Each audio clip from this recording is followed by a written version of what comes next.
একদা এক গ্রামের ভিতরে ছিল এক মনোরম বাগান। রকমারি ফুল আর ফলে ভরা ছিল সেই বাগান। রঙিন প্রজাপতি আর পাখিরা বাস করত সেখানে। প্রতিদিন সূর্যের আলোয় পাখিরা জেগে উঠত সেই বাগানে, আর রাত্রে চাঁদের আলোয় ঘুমিয়ে পড়ত সবাই। সেই বাগানের পাশেই ছিল এক ভুট্টা আর ধানের ক্ষেত, যেখানে থাকত গ্রামেরই এক ছোট্ট ইঁদুর। তার নাম ছিল রন্টু। এই রন্টু কিন্তু কখনোই ওই বাগানে যেত না, কারণ বাগানে অনেক সুস্বাদু ফল থাকলেও সেখানে অন্যান্য অনেক পশু পাখিও তো ছিল। বাগানের ফল খেতে গিয়ে অন্য পশু পাখির তাড়া খেয়ে পালানো একদম পছন্দ ছিল না রন্টুর। তার জীবনের মন্ত্র ছিল সুখের চেয়ে শান্তি ভালো। সে নিজের ভুট্টা আর ধানের খেতে শান্তিতে থাকতো আর গান গাইতো। আমি গ্রামের ইঁদুর, এখানে নেই কোনো বাদুর। আমি শান্তিতে থাকি এখানে, যাই না কখনো বাগানে। হো হো, আমি গ্রামের ইঁদুর, এখানে নেই কোনো বাদুর। আমি শান্তিতে থাকি এখানে, যাই না কখনো বাগানে। এই গ্রামের ইঁদুরের সখ্যতা ছিল এক শহরের ইঁদুরের সাথে। তার নাম ছিল পিন্টু। নিজের জন্মদিনে একবার রন্টু সেই শহরের ইঁদুর অর্থাৎ পিন্টুকে নিমন্ত্রণ করে। পিন্টু রন্টুর বাড়ি গিয়ে দেখল যে সেখানে ধান আর ভুট্টা ছাড়া অন্য কোনো খাবার নেই। সে বলল, ওহ মাই গড, শুধু ভুট্টা আর ধান, এটা আবার কোনো খাবার হলো নাকি? শুনে রন্টু বলল, তাই বন্ধু, শহরে বুঝি অনেক রকম খাবার? তা কি কি খাবার একটু বলো শুনি। শুনে পিন্টু বলল, আর কত কি বলবো ভাই, burger, pizza, noodles, wrap, roll, আরও কত কি। রন্টু তো অবাক। সে আরও জানতে চায় এসব খাবার খেতে কেমন লাগে।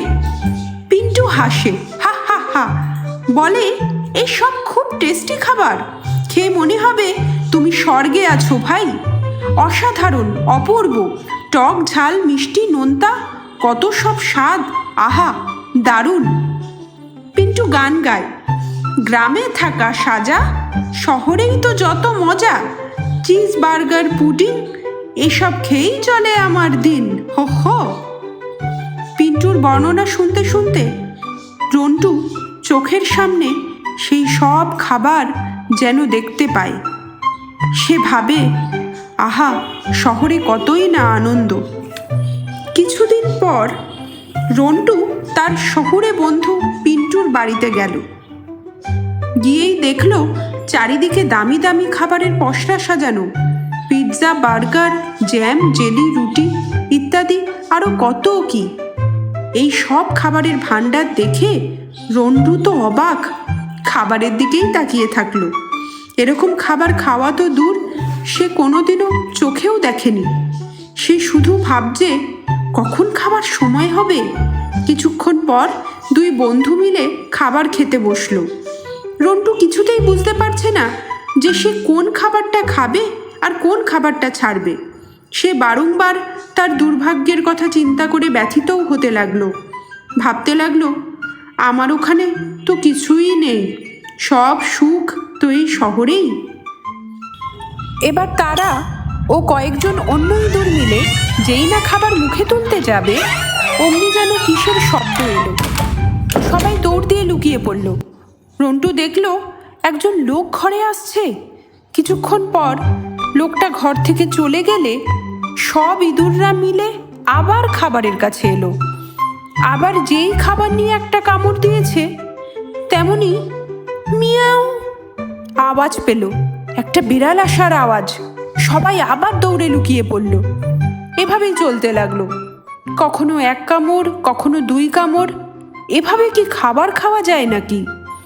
বারংবার এমন পরিস্থিতির মুখোমুখি হয়ে রন্টু বিরক্ত হয়ে তার বন্ধুকে বলল, থাক বন্ধু, আমার এমন সুস্বাদু দামি খাবারের দরকার নেই, যে খাবার খেতে গেলে এত ঝামেলা পোহাতে হয়।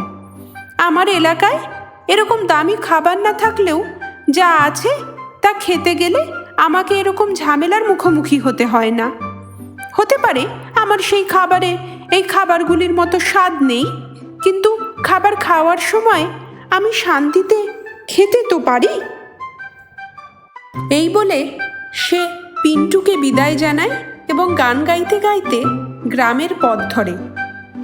রন্টু যে গানটা গাইছিল সেটা ছিল, গ্রামে দামি খাবার নাই বা পেলাম, তবু মনে খুশি আছে সবার, পেট ভরে খাই শান্তিতে ঘুমাই, ভয় নেই কোনো আমার।